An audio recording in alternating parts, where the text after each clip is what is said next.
সবাই তো গোপনে কার্তিক ঠাকুরকে বাড়িতে ফেলে, দরজার সামনে কার্তিককে ফেলে দিয়ে চলে গেল। তা কার্তিক ঠাকুরকে কেন গোপনে ফেলা হয় আমাদের জানতে হবে, একটু আমাদের জেনে নিন। এগুলো তো জানা নেই, আমাদের জানতে হবে। ও মা, তাহলে আমাদের চলে যেতে হবে 18 সাল। 18 সালে আমাদের চলে যেতে হবে।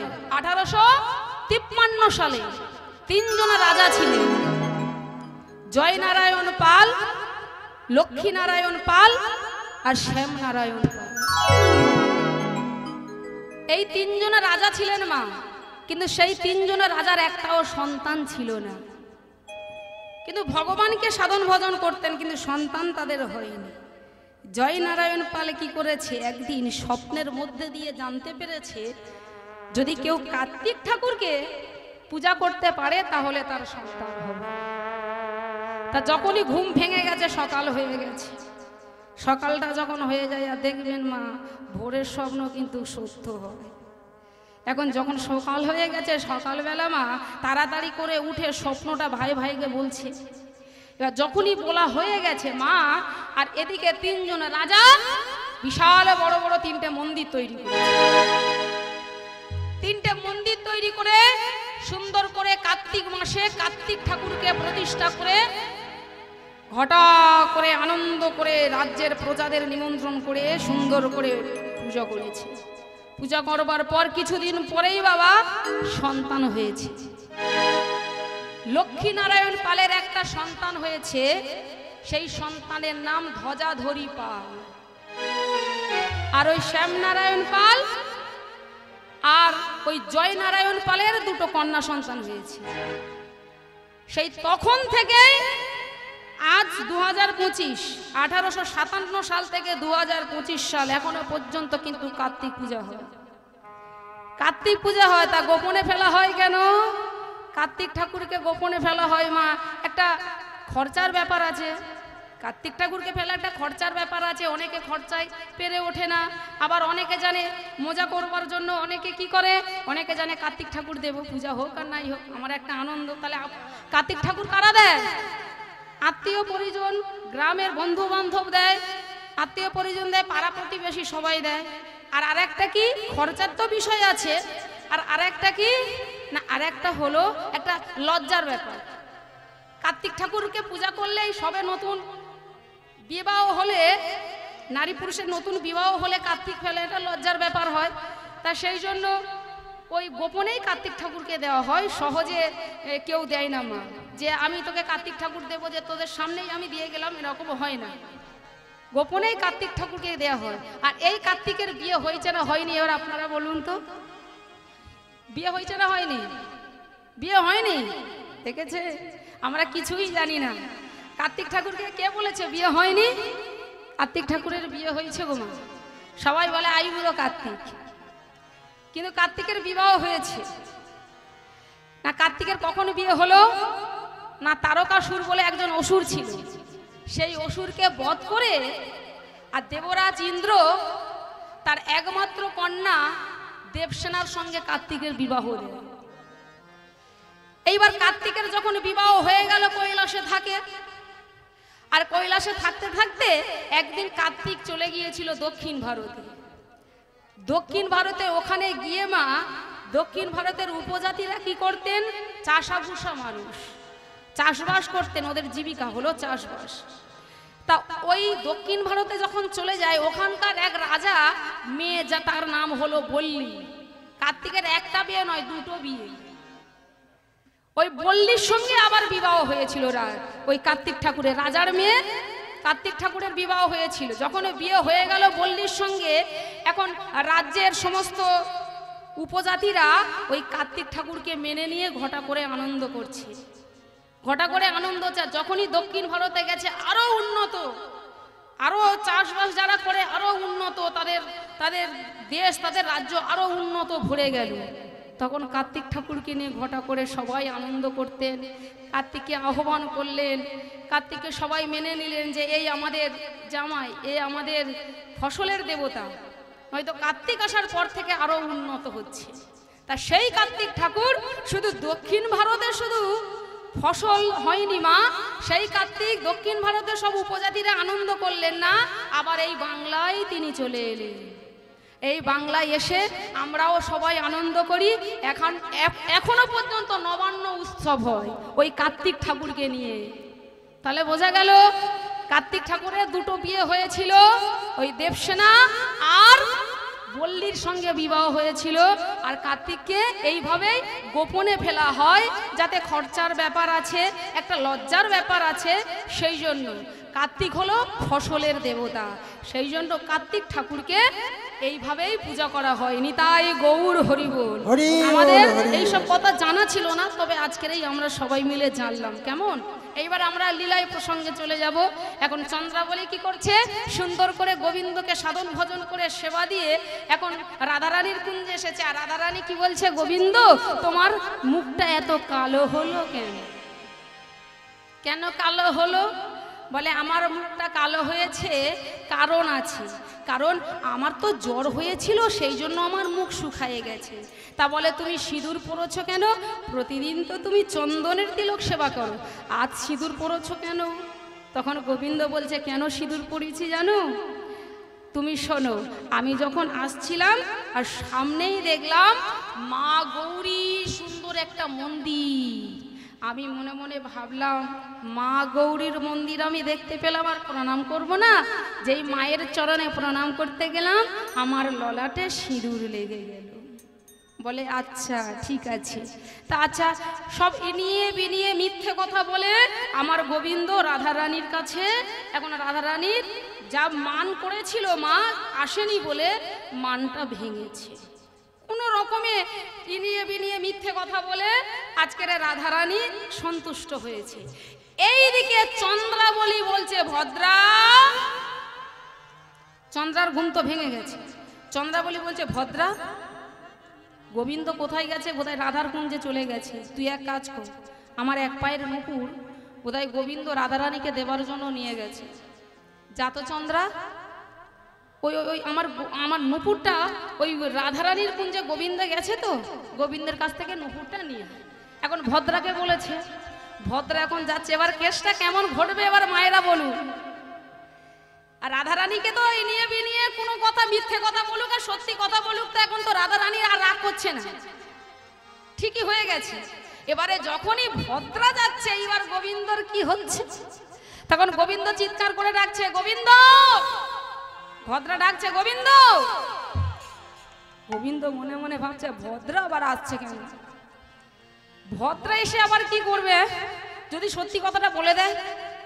বিশাখা বলছে, কি হয়েছে, এখানে এসে বল। গোবিন্দ বলছে, না না আমি যাচ্ছি, আমাকে তো ডাকছি, ভদ্রা আমাকে তো ডাকছে, আমি যাচ্ছি। তখন ললিতা বলছে, না তোমাকে যেতে হবে না, ও এসে এখানে বলবে, এই তুই এখানে এসে বল, কি হয়েছে বল, এখানে এসে বল। এখন ভদ্রা বলছে, এই তোদের এখানে আমি আড্ডা মারতে আসিনি, আমি এসেছি কেন জানিস?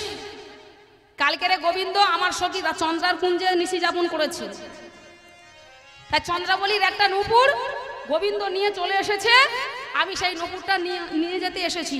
আমার নূপুরটা গোবিন্দ যদি নিয়ে যায়, তাহলে তুই আমার গোবিন্দে আমার সখীর কাছে তুই দিয়ে আসবি। ললিতাকে বলছে, ব্যাস এখানেই আবার মান শুরু হয়ে গেল। রাধারানীর এখানেই মান শুরু হয়ে গেল, আর গোবিন্দের দিকে আর তাকাচ্ছে না। গোবিন্দ কত কান্নাকাটি করছে, হে রাধে তুমি একবার আমার দিকে তাকাও। আর তাকাই গো মা, আর তাকাচ্ছে না। তখন আমার গোবিন্দ রাধারানীর চরণে ধরা চূড়াটা রেখে দিয়ে কুঞ্জ ছেড়ে চলে গেছে। আর ওই কুঞ্জের পাশে ছিল একটা বিশাল বড় বৃক্ষ, আর সেই বৃক্ষের উপরে শুক আর শাড়ি ছিল। শাড়ির প্রতি শুক তখন কহিছে বচন,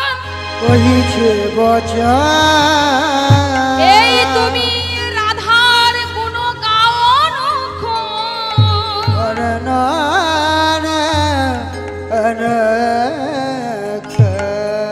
শাড়ি হলো রাধার দাস, সুখ হলো কৃষ্ণের দাস। সুখ শাড়িকে বলছে, এই তুমি রাধার গুণকীর্তন করো। জীব নিত্য কৃষ্ণ দাস, এই জগৎ সংসারের জীব ভগবানকে পাবার জন্য যুগ যুগ ধরে তপস্যা করছে, ভগবানের চরণ পাবার জন্য। আর সেই স্বয়ং ভগবান রাধারানীর চরণ দুটি জড়িয়ে ধরে কাঁদলো, তোমার রাধারানী এমনই অহংকারী, আমার গোবিন্দের দিকে একবারও তাকালো না।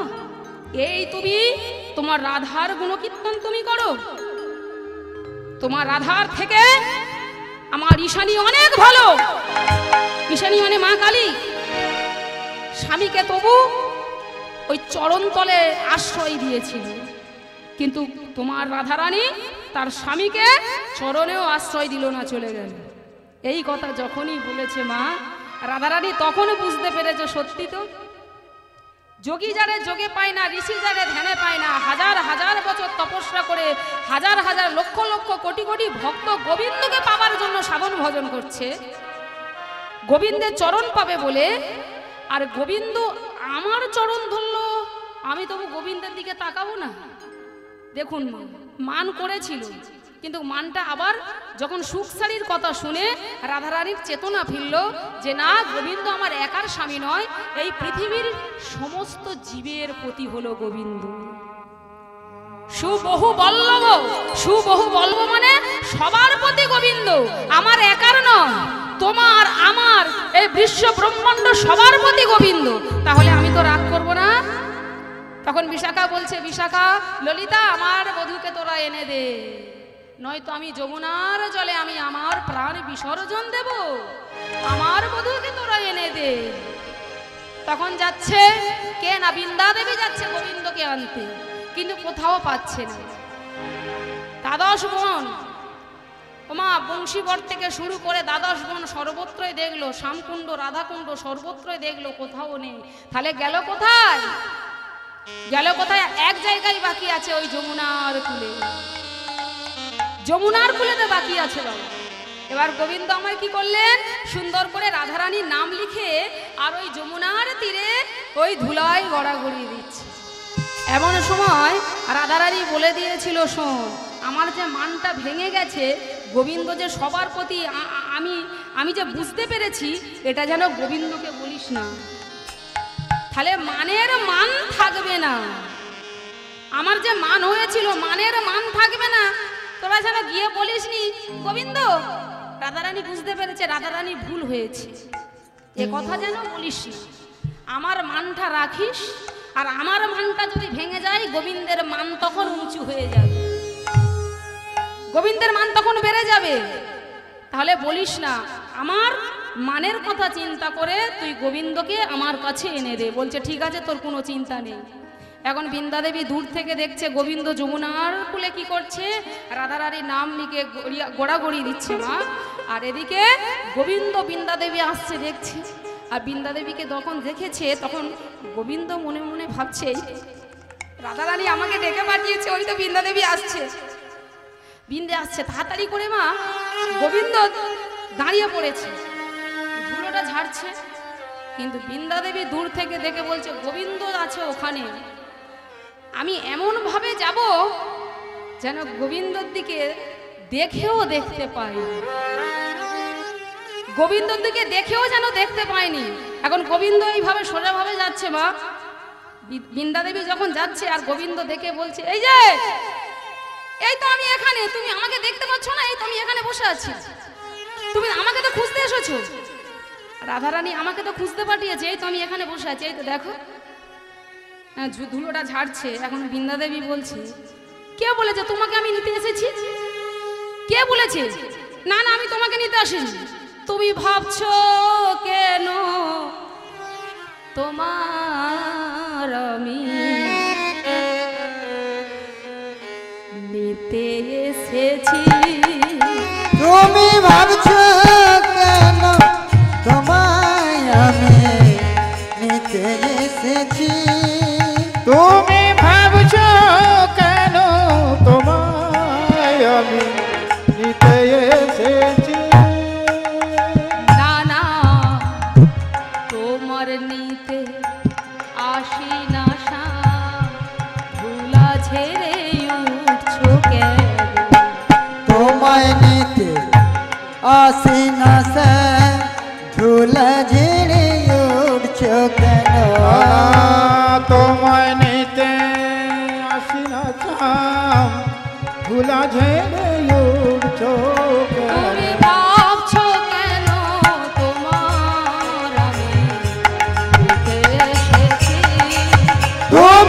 ভাবছো কেন তোমায় আমি নিতে এসেছি তুমি ভাবছো কেন তোমায় আমি নিতে এসেছি। তাহলে তুমি এখানে কেন এসেছো? ফুল তুলতে এসেছি। ফুল ফুল নিয়ে কি হবে? পুজো হবে। পুজো হবে? কার পুজো করবে? আর কে বা পুজো করবে? আমি তো এখানে আছি। বলে আমার সখী রাধারানী পুজো করবে। তা কার? আমি এই যমুনার কোলে বসে আছি, আমি রাধার জন্য অপেক্ষা করছি, আর রাধারানী কার পূজা করবে? সেই সেই সেই দেবতার নাম কি? বলো কার পূজা করবে? বলো আমি যদি এখানে পড়ে থাকি, পূজা কার করবে? রাধারানী বলে মানকুমারীর পূজা করবে। সর্বনাশ, মানকুমারীর পূজা? মানকুমারী 33 কোটি দেবতার নাম শুনেছি, কই মানকুমারী বলে কোনো দেবতার তো কই নাম শুনিনি। তাহলে মানকুমারীর পূজা হবে কোন ফুলে হবে?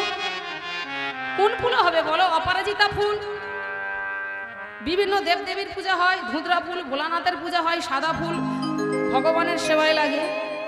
তাহলে তুমি মানকুমারীর পূজা করতে গেলে কোন ফুল হবে? বলে কৃষ্ণকলি ফুল দিয়ে পূজা হবে। কৃষ্ণকলি ফুল এও তাই বাপের জন্মের নাম শুনিনি। বলে কি করে শুনবে? নতুন দেবতা নতুন ফুল। তা ফুলটা তুলেছো? বলছে হ্যাঁ তুলেছি। বলে কই একটু দেখাও। বলে ফুলটা আমি আনিনি। বলে কেন ফুলটা আনুনি? বলে কি করে আনবো? ফুলের বোঁটা আর পাপড়ি খসে পড়ে গেছে। গোবিন্দের ধরার চূড়াটা রাধারানীর চরণে রেখে এসেছে। তাই বৃন্দা দেবী কি বলছে? বোঁটা আর পাপড়ি খসে পড়ে গেছে। ও খসে পড়ে গেছে? হ্যাঁ, দুটো দোষ আছে ফুলে। বোঁটা পাপড়ি খসে পড়ে গেছে আর মাটিতে গড়াগড়ি খাচ্ছে। আর কি না অন্য লোকের সেবায় লেগে গেছে। একটা ফুল যদি অন্য দেবতার সেবায় লাগে, সেই ফুল কি আর একটা দেবতার সেবায় লাগবে বাবা? সেই জন্য সেই ফুলটা ফেলে দিয়েছে। যেই না এই কথা বলেছে, গোবিন্দ মনে মনে ভাবছে একেবারে আমার কথা বলছে, এই একেবারে আমার কথা বলছে। বৃন্দে হাতে হাতটা যাই এভাবে ধরতে গেছে, তখন বৃন্দা দেবী বলছে দাঁড়াও, তুমি পুরুষ মানুষ না অন্য কিছু বলো তো? বলে কেন?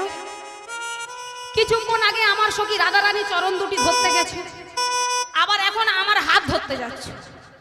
তুমি পুরুষ নাকি অন্য কিছু?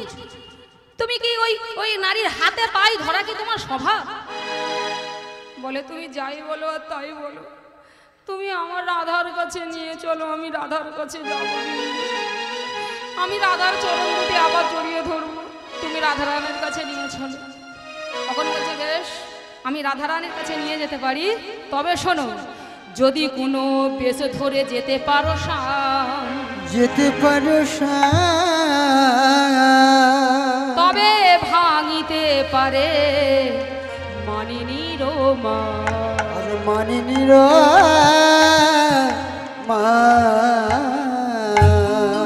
নাগর কহে বৃন্দে কি সাজিব আমি, কি সাজিব আমি, বৃন্দাবনে সাজে তুমি সাজো বিদেশিনী, সাজো বিদেশিনী,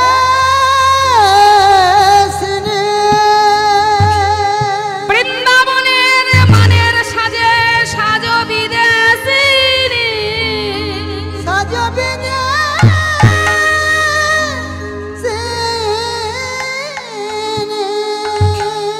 তা বিদেশিনী সাজ সাজতে গেলে কি করতে হবে? মা যোগমায়াকে স্মরণ করতে হবে। তা কি করলেন? ভগবান যোগমায়াকে স্মরণ করলেন। জাগো তুমি জাগো,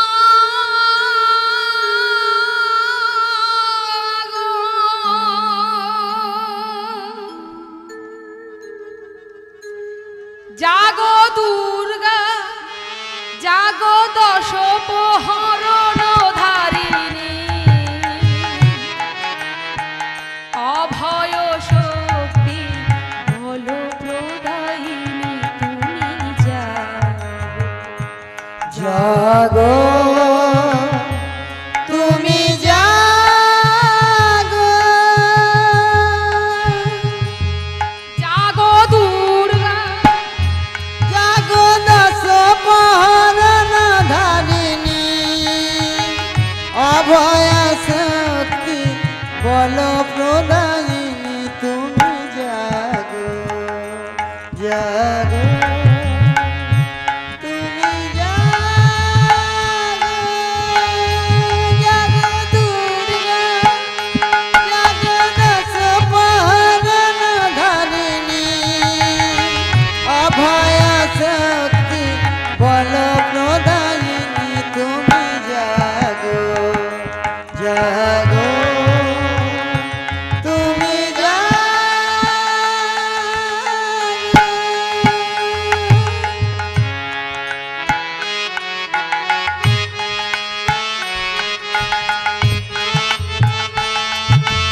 বল ধারিণী রিপুদল ধারিণী বরদা অজরায় অচল বহু বল ধারিণী রিপুদল বারিণী প্রণমী বরদা অঝরায় তুলা বহু বল ধারিণী রিপুদল ধারিণী জাগো মা জাগো শরণময়ী চণ্ডিকা শঙ্করী জাগো তুমি জাগো জাগো অসুর বিনাশিনী তুমি জাগো মা তুমি জাগো মা জাগো তুমি জাগো জাগো দুর্গা জাগো দশ পহরণ ধারিণী অভয় শক্তি বল প্রদায়িনী তুমি জাগো জাগো তুমি জাগো জাগো দুর্গা জগদশ বহরণ ধরিণী অভয় সৃষ্টি কোন গোদায়িনী তুমি জাগো জাগো